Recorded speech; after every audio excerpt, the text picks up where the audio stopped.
On the outside, you look perfectly fine, but on the inside, you feel abused, broken, and battered.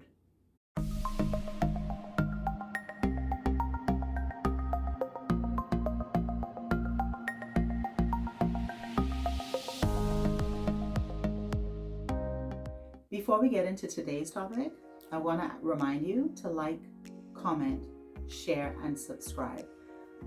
Also hit the notification bell so that you're notified every time a new video is uploaded. So let's talk about abusive relationships. Domestic abuse is a very heavy topic for a lot of people to talk about. You know why? Because there's a lot of shit that's involved with this topic. A lot of shame, hurt, insecurities, and triggers. And the sad thing is that domestic abuse does not discriminate. It's experienced by all genders. It's experienced by all ages. Abuse is not always seen on the outside, though. It doesn't always manifest in bruises and broken bones. A lot of abuse is experienced at a mental and emotional level. And what a lot of people don't talk about is verbal abuse. I'm going to be transparent and honest with you right now. I do have triggers when it comes to certain words because they are connected to abusive relationships that I've been in. Verbal abuse cuts very deep. You know, there's that saying that says, "Sticks and stones may break my bones, but words will never harm me." Let me tell you, that is a lie. One thing about words, they have a tendency to play over and over again. And words don't discriminate about the time that they show up.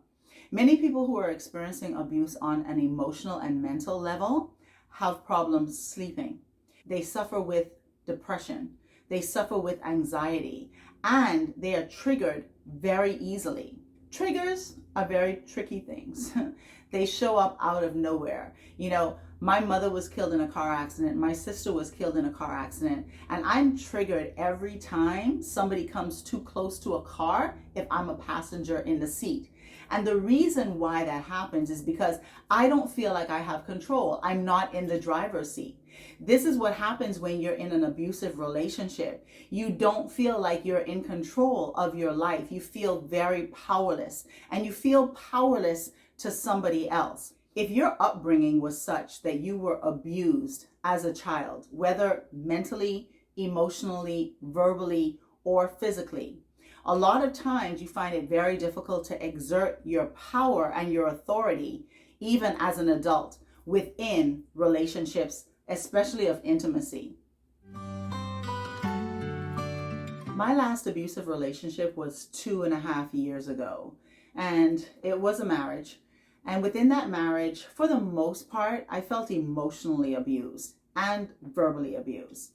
But the marriage ended when physical abuse took place, because that's something that I'm just not willing to deal with. But it was very, very difficult. And one of the energies that I dealt with on the other side of that breakup was disappointment, because I really had to sit with myself and self-analyze. I also had to do really deep reflection as it pertained to that relationship, because even though there was, quite a bit of negativity with the relationship, there was quite a lot of positivity from the perspective of me learning about myself, like fully. Like I really learned about who I was through that relationship. And so even though it ended, and even though there was pain, and even though there was trauma, and even though there was abuse, I can honestly tell you that today I'm very grateful for that relationship, because that relationship gave me an opportunity to self-reflect. Every relationship that you are in is powerful for you. Let me tell you why. Because your relationships serve to teach you, to test you, to strengthen you, and to bring out the best and or the worst in you. You don't attract to yourself in relationship what you want. You attract to yourself in relationship who you are. One of the things that I recognized in my last marriage was how I had a pattern of creating relationships from a place of desperation.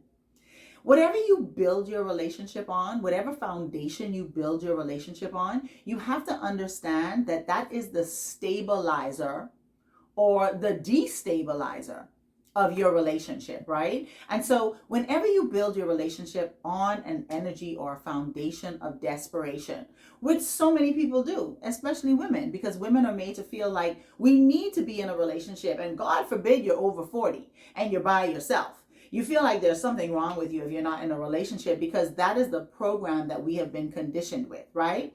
But when you build a relationship from that energy, that relationship is not going to stand strong. It's not going to stand strong because the energy with which it was created is not a good stabilizer. Desperation is not a good stabilizer for a relationship, because you're not sure about yourself, because you're not standing within your own power, right? And so what ends up happening is you are giving power to that which is outside of you. You're making that which is outside of you more powerful and more of a force than you are within yourself and for yourself. And so many people, they depend on other people for validation. They depend on other people for support. They depend on other people to feel secure. But when you give them the power to feed you, you give them the power to starve you. When you give them the power to validate you, you give them the power to invalidate you. When you give them the power to make you feel secure, you also give them the power to make you feel insecure. And unfortunately, there are many narcissists in the world. You know, narcissist seems to be a buzzword right now, right? But a narcissist is more concerned with themselves than they are with anybody else. Just going to put it in a nutshell, right? But to the demise of the other person. Now, I'm a big believer in being self-centered. I'm a big believer in self-love. I'm a big believer in self-care. I'm a big believer that sometimes you just need to put everything to the side and you need to make yourself a priority.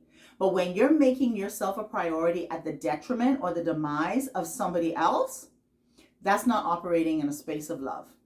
That's operating in a space of manipulation and control. And that is the energy that narcissists primarily operate in: manipulation and control. I'm also not that coach who will tell you that everything that is broken can be fixed or should even be attempted to be fixed, because there are some things that are broken that you just need to discard of, right? But when it comes to relationships, don't discard of a relationship or walk away from a relationship and really quickly get into another relationship because you feel like you need a relationship to be important. When you're in that space, there's a lot of self-healing that needs to be done. There's a lot of self-reflection that needs to be done.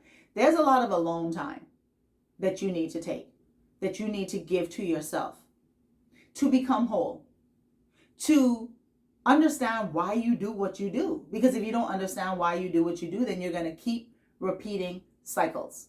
You're going to continue to be in abusive relationships. You're going to continue to feel insecure, shameful, and hurt. And everything that someone says or does is going to trigger you. Let's dive deeper into this topic over on Facebook. Click the link in the description box to join the conversation.